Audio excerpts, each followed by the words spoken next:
Radhe Krishna dear all, कैसे हैं आप सब। आज मैं आपको सिखाऊंगी फ्यूचर परफेक्ट टेंस। पहचान देखते हैं। जिस हिंदी वाक्य के अंत में चुका होगा, चुकी होगी, चुके होंगे, आ होगा, ई होगी, ए होंगे शब्द आते हैं, वहां पर फ्यूचर परफेक्ट टेंस का यूज किया जाता है। देखिए, चुका होगा, चुकी होंगी, चुके होंगे, ये बहुत इजी मेथड है, ये हम सभी जानते हैं। चुका होगा हमने वर्ड बहुत बार पढ़ा है। नेक्स्ट मैं आपको समझाती हूँ। आ, ई, ए। बेटा, ये आ, ई, ए जो होती हैं, ये हमारे शब्दों में, हमारी वर्ब में लगी मात्राएं होती हैं। जिस वर्ब के एंड में आ का डंडा मिलेगा और बाद में होगा होगा, बड़ी ई की मात्रा होगी होगी, ए की मात्रा होगी और होंगे, या as it is E A word आपको वहां मिल सकते हैं। वहां पर हम फ्यूचर परफेक्ट टेंस का इस्तेमाल करते हैं। मैं एक एग्जांपल के थ्रू आपको समझाती हूँ। राहुल आ चुका होगा, या राहुल आ गया होगा। गया में य में आ का डंडा आया है। कोमल आ चुकी होगी, कोमल आ गई होगी। बच्चे आ चुके होंगे, बच्चे आ गए होंगे। आई होप आपको ये जो पहचान है ये क्लियर है।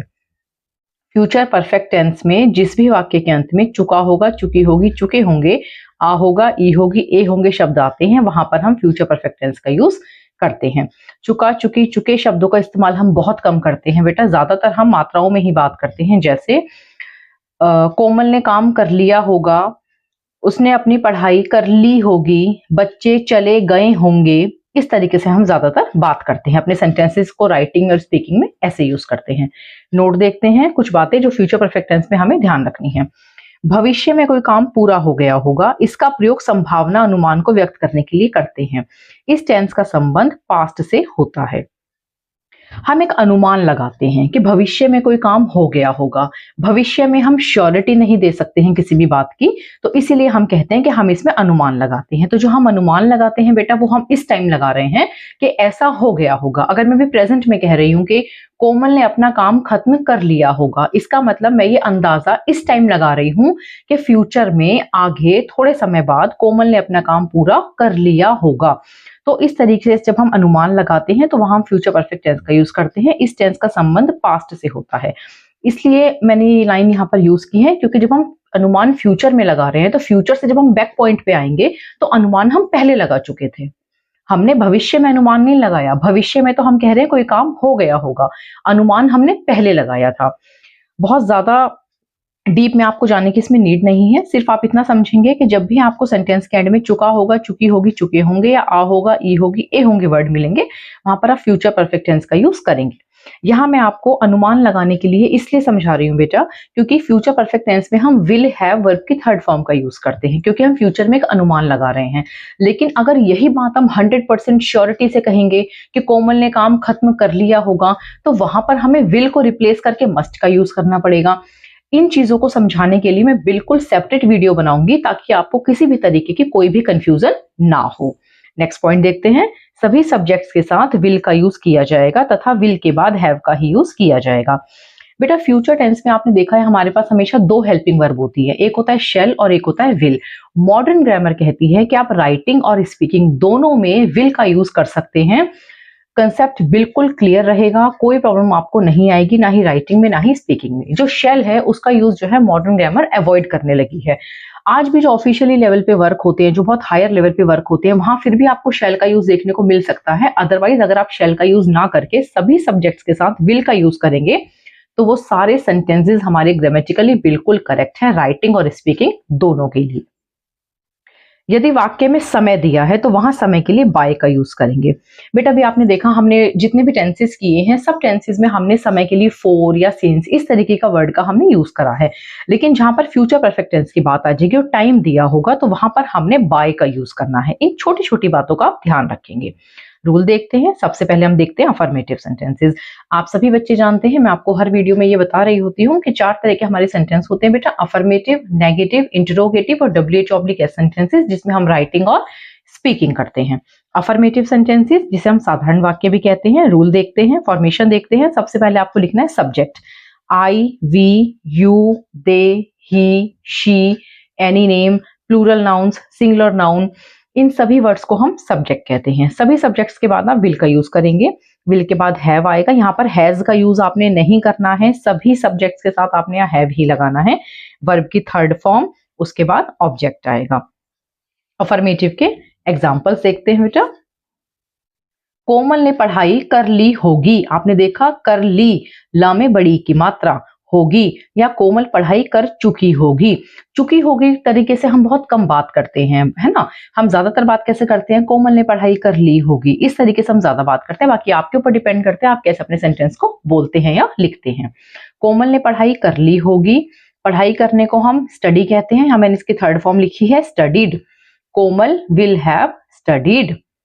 कोमल सब्जेक्ट आ गया, उसके बाद विल हैव और वर्ब की थर्ड फॉर्म स्टडीड। वह 3 बजे तक आ चुकी होगी। वह 3 बजे तक जा चुकी होगी। She will have left by 3। अब आपने देखा टाइम आ गया, तो हम यहाँ पर टाइम के लिए यूज करेंगे by. She will have left by 3। Leave होता है जाना, किसी प्लेस को छोड़ना, और उसकी थर्ड फॉर्म होती है लेफ्ट। नेक्स्ट एग्जाम्पल देखते हैं। वे तब तक अपना खाना खा चुके होंगे। वे तब तक अपना खाना खा चुके होंगे।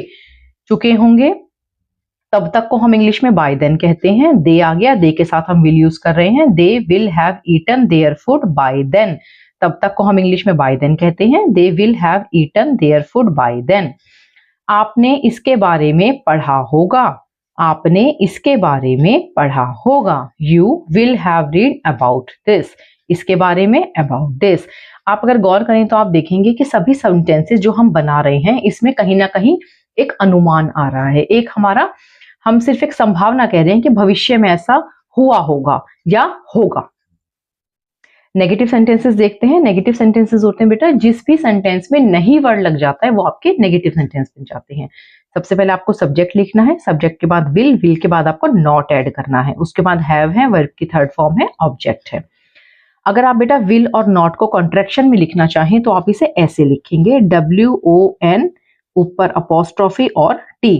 अगर आप इसे विल नॉट टी इस तरीके से लिखते हैं तो ये बिल्कुल गलत है। अगर आप इसको कॉन्ट्रैक्शन फॉर्म में लिखेंगे, शॉर्ट में लिखेंगे या स्पीकिंग में बोलना चाहेंगे तो आपको WON अपोस्ट्रोफी T, जिसे हम वांट प्रोनाउंस करते हैं, वांट।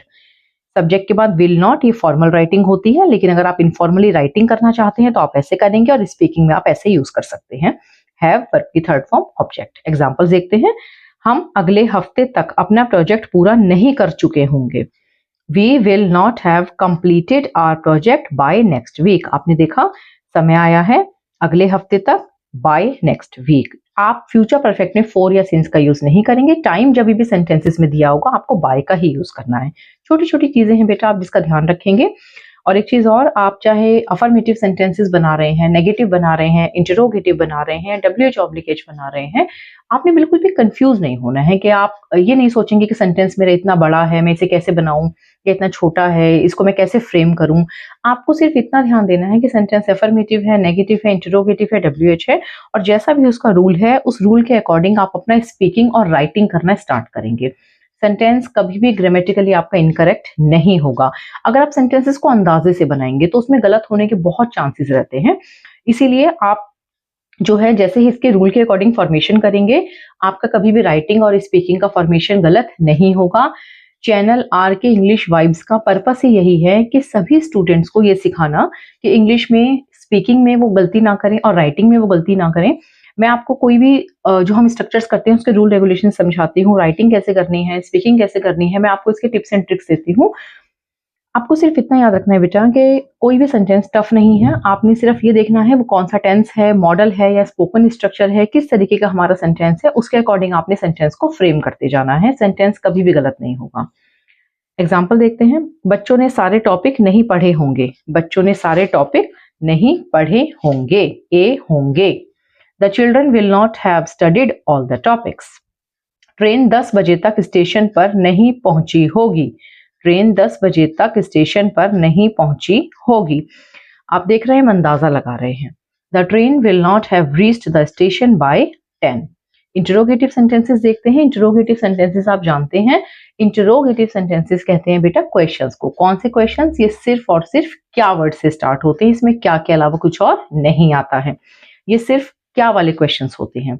सबसे पहले विल, सब्जेक्ट, हैव, वर्ब की थर्ड फॉर्म, ऑब्जेक्ट, एंड में क्वेश्चन मार्क। एग्जांपल देखते हैं। क्या वह 4 बजे तक चला गया होगा? Will he have left bye 4? Will he have left bye 4?